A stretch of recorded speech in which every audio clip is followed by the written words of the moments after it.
Coach, if you could give an opening statement. Obviously credit Charleston Southern. They played a really good second half. 52 points is not the most, but close to the most we've given up all year. I thought the last, up until PC, the last 3 or 4 games before that, we had done a really good job of coming out in the second half and really playing well. Today we didn't do that enough. We were able to score the basketball. We were not able to get stops, and I think they shot 70% in the second half, and that's just not good enough to beat anybody in our league when you allow them to do that. And we just didn't make things tough enough on them in the second half. Thus, they outscored us by 11 after going in up 1 at half, and really the story of the game right there. At the first media timeout in the second half, I think everyone courtside could hear you. Yeah. Especially Stephen Udoka came out and seemed like he responded. Yeah, he's going to play more moving forward. Yeah, what kind of spark does he bring to the team? He does everything we ask him to do.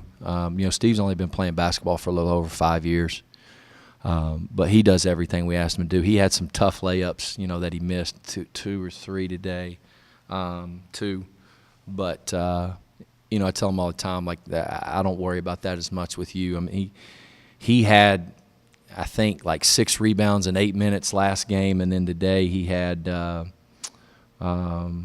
5 rebounds in 12 minutes, and so that's pretty high clip. He gives that to us. He gives that to us every single day in practice. So, thus moving forward, he's gonna take some other guys' minutes and play more. It was probably pretty tough for LJ to get into a rhythm when he came back in the first game. But I think today we got a little bit of a glimpse of what he could be. Said all year long, he's our best player. He's our most talented player.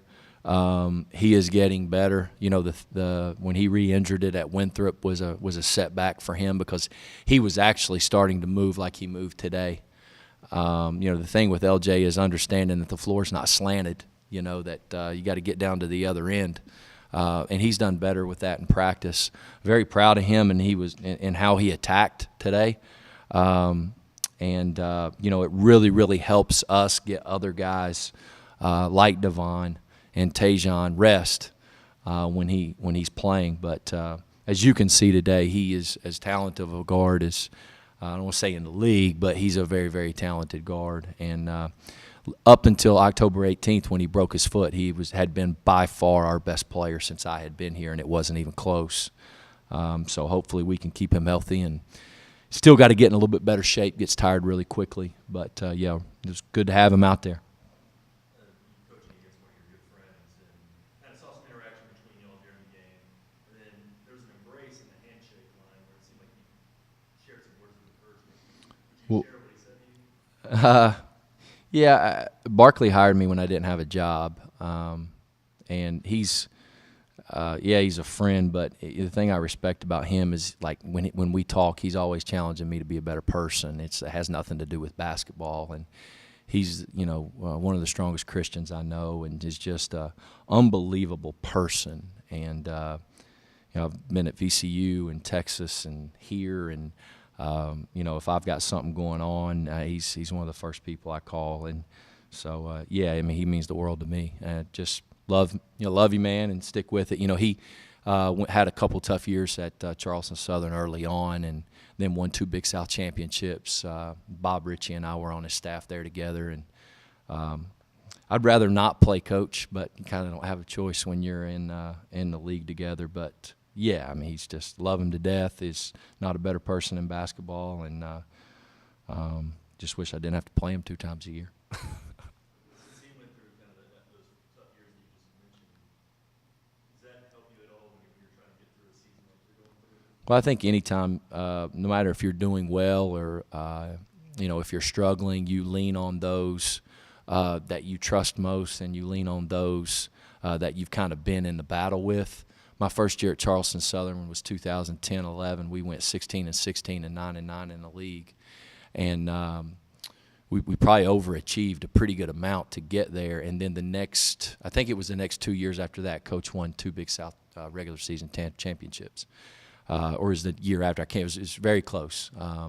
And so, you lean on those. I mean, for me, Coach Ray DeBaugh and Chaka and those guys are Jeremy Ballards, Mike Rhodes, those are guys that for me, you know, I lean on almost on a daily basis. And, you know, I spent some time with Coach yesterday. He's getting ready to shoot around. He don't even care. You know, it's just the way he is. He just likes to spend time. And he truly is one of those guys who does coaches basketball for much more than just wins and losses. And that extends to his wife, Hope, too. Final question for me. Keeling can seem like 10-minute mark on.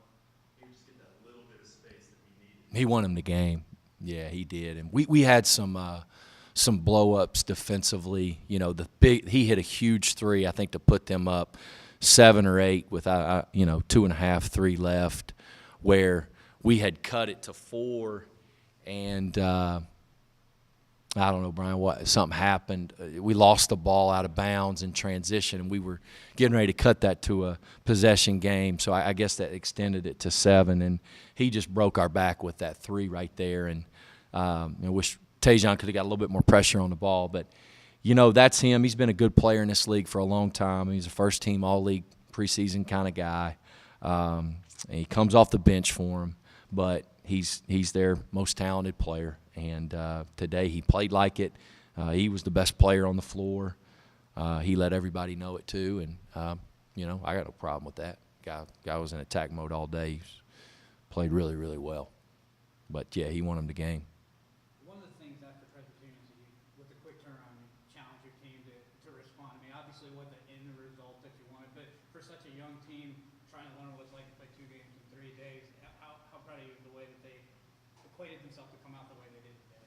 Well, they responded, especially in the first half, not in the second half, but was proud of them for, responding. I mean, today we play, you can do the math, we played freshmen a lot of minutes today, and so I got to do a better job of getting those guys like Steve in the game when we need it most. And because the challenging thing for these guys right now, because of their inexperience, is, just having them focus on things when it doesn't go their way, because they want to retreat to, woe is me or whatever. And it's my job to try to help them understand, like, what's the next most important thing for you to focus on. And I thought they did a pretty good job of that in the first half, not in the second.